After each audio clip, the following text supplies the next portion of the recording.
To mark the International Year of Biodiversity, this week sees the United Nations release Global Biodiversity Outlook 3, the most comprehensive report yet compiled on the state of life on our planet. This report is quite unique because it's not only based on literature, scientific literature, but it's also based on the 110 national reports that we have received so far by government, just indicating the status of biodiversity at local, national and global level. However, the report makes for grim reading. It reveals how the Earth's ecosystems and species are buckling under the strain of unsustainable development.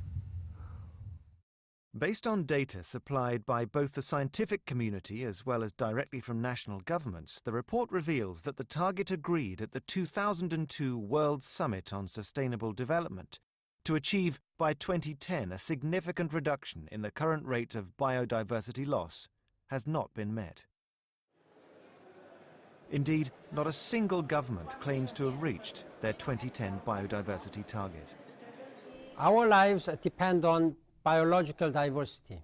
Species and ecosystems are disappearing at an unsustainable rate.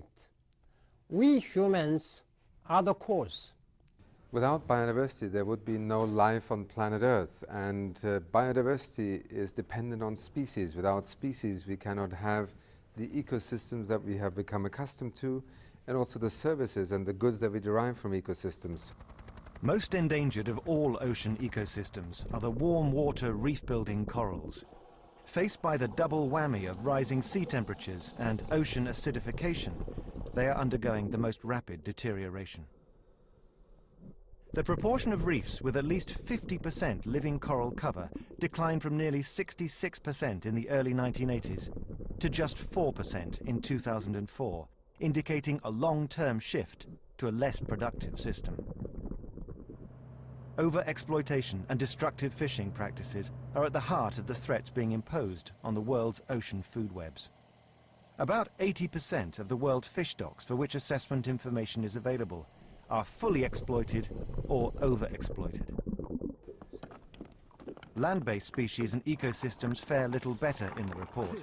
It finds 1/4 of the world's land is becoming degraded. The report shows that although deforestation has recently slowed in some countries, most notably in the Amazon, forests continue to be lost at a rapid rate, approximately 130,000 square kilometers per year. Forests are estimated to contain more than half the world's terrestrial animal and plant species, says the report. We are part of nature, and nature cannot exist without human being, and we, human beings, cannot exist without nature. Of 292 large river systems, 2/3 have become moderately or highly fragmented by dams and reservoirs. Water quality shows variable trends, with improvements in some regions being offset by serious pollution in many densely populated areas. One group of species, tropical freshwater fish, have declined by 74%. The population of wild vertebrate species fell by an average of 31% globally between 1970 and 2006, with the decline especially severe in the tropics and in freshwater ecosystems. And of domesticated animals, at least 1/5 of livestock breeds are at risk of extinction. The true figure may be much higher. We don't know enough even about biodiversity. We are learning as we go along, and we may well be causing things to go into extinction that could be very vital to our future. Although important progress is being made to conserve plant genetic diversity, especially through using seed banks, overall, genetic diversity is being lost in both natural ecosystems and in systems of crop and livestock production. Losing biodiversity is undermining critical ecosystem services, the provisioning of food, clean water, the regulating surface, the way we regulate our climate, pollination services.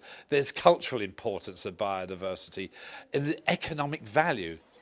The release of the Global Biodiversity Outlook 3 report during the International Year of Biodiversity is a wake-up call to the world that we're destroying the natural capital upon which our livelihoods depend.